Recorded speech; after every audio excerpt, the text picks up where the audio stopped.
محشية حشوة حادقة جميلة جدا وسهلة وبسيطة جدا.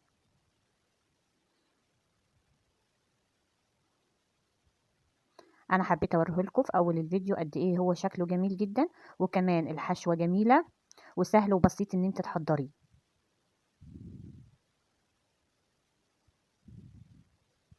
انا هوريكم قد ايه الحشوة جميلة جدا، وكمان مكونات الحشوة بسيطة وسهلة جدا ان انت تعمليها.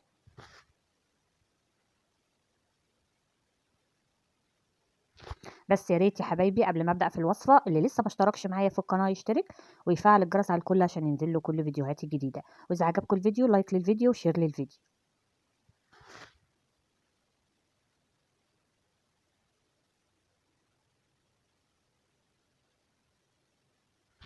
ويلا بينا نبدا في الوصفه. اول حاجه معايا كوبايه ميه دافيه، بحط فيها معلقه كبيره من السكر ومعلقه كبيره من الخميره البيره او الخميره الفوريه، وبدوبهم وبسيبهم على جنب كده عشان الخميره تتفاعل. ومعايا 5 كوبايات من الدقيق، هحط عليهم نص معلقه ملح واقلبهم.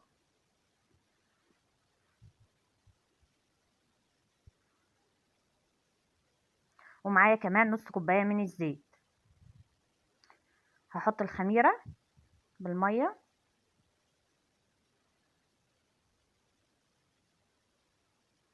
ونص كوبايه الزيت،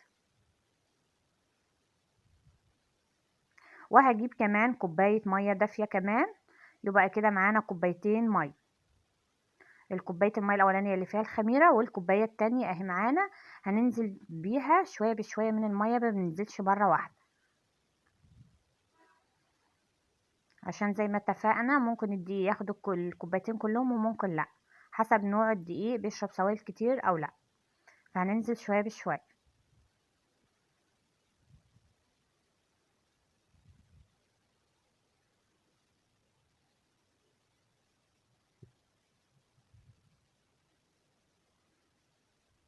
نزلت بشويه بشويه لحد ما خلصت الكوبايه كلها. هما كده العجينه خدت معايا الميه كلها.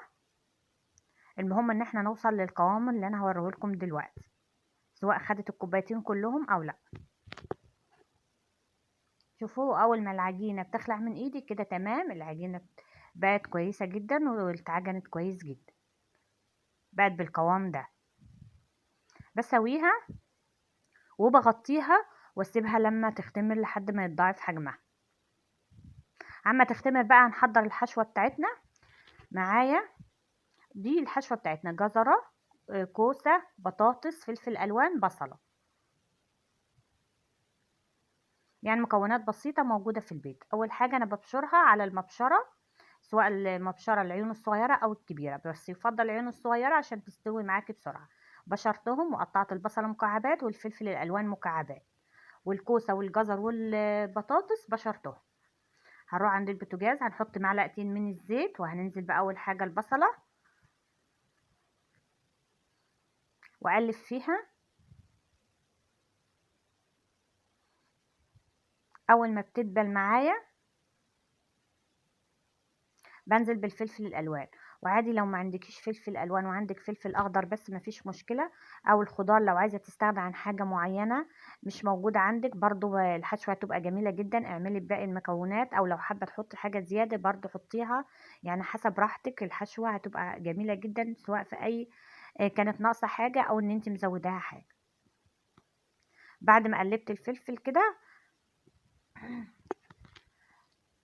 بنزل على طول بالكوسه والجزر والبطاطس مبشورين، واديهم تقليبه، وبعدين على طول بحط التوابل: معلقه من الملح، فلفل اسود، بابريكا، مفيش اكتر من كده.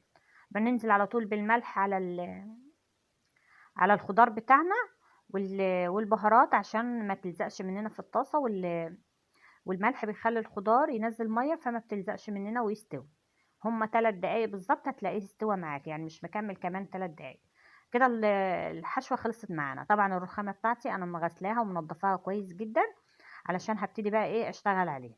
بجيب العجينه بعد ما اختمرت واتضاعف حجمها وبرش شويه من الدقيق وبنزل بالعجينه كلها بالشكل ده، وبعدين بقطعها كده لفطيرتين، فطيرة صغيرة شوية وفطيرة كبيرة شوية، وبقطعها كده لكور صغيرة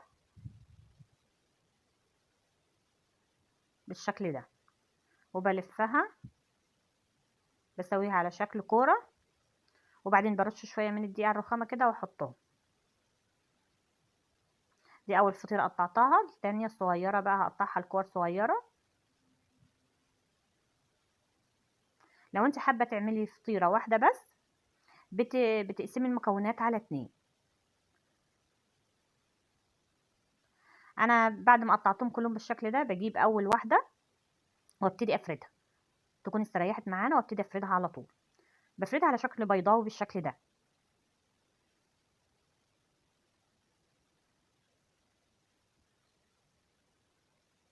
وبعدين بجيب القطاعة وابتدي اعمل شرايح بالشكل ده.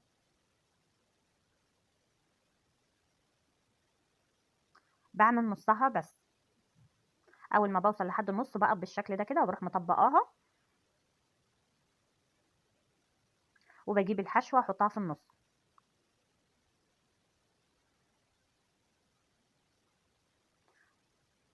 واقفل عليها بالشكل ده. اجيب واحدة يمين وواحدة شمال واقفل عليها، اقفل من تحت. بقى شكلها معانا، بتشوفوا شكلها جميل جدا وسهلة وبسيطة ان انت يعني تعمليها. هعمل واحدة كمان، او بنفردها على شكل بيضاوي، وبعدين بعمل شرايح واطبق واحط الحشوة في النص،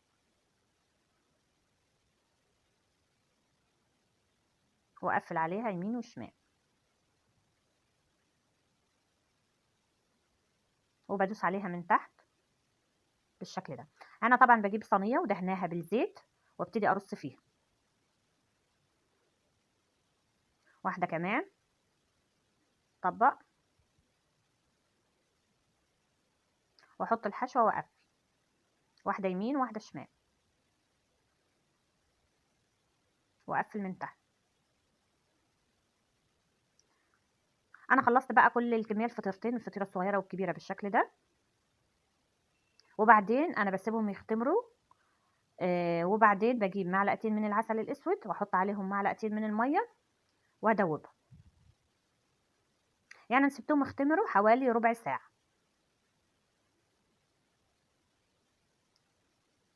وبعدين بدهنهم بالشكل ده.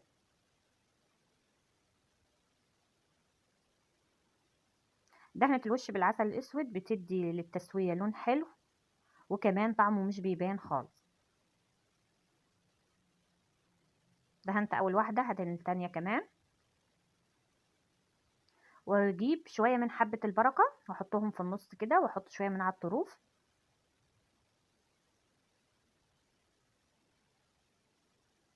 بتدي شكل حلو وبرضه طعم حلو.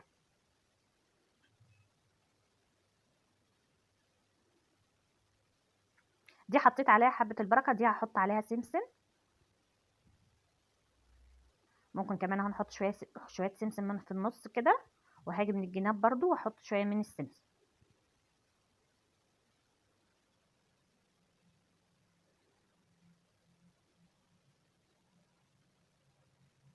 بعد ما بخلصهم كده بحطهم في الفرن على درجة حرارة 180 في الرف اللي من تحت. واول ما بتستوي من فوق بطلعها في الدور التاني، واولع الشواية من فوق واسوي الوش بالشكل ده. او ان انت تولعي الفرن فوق وتحت، وانت تحبي تحطيها في الدور الارضي. اول ما بتستوي من تحت بتطلعيها فوق عشان تاخد لون اكتر بالشكل ده ويبقى لونها جميل. وان شاء الله الفيديو يكون عجبكم.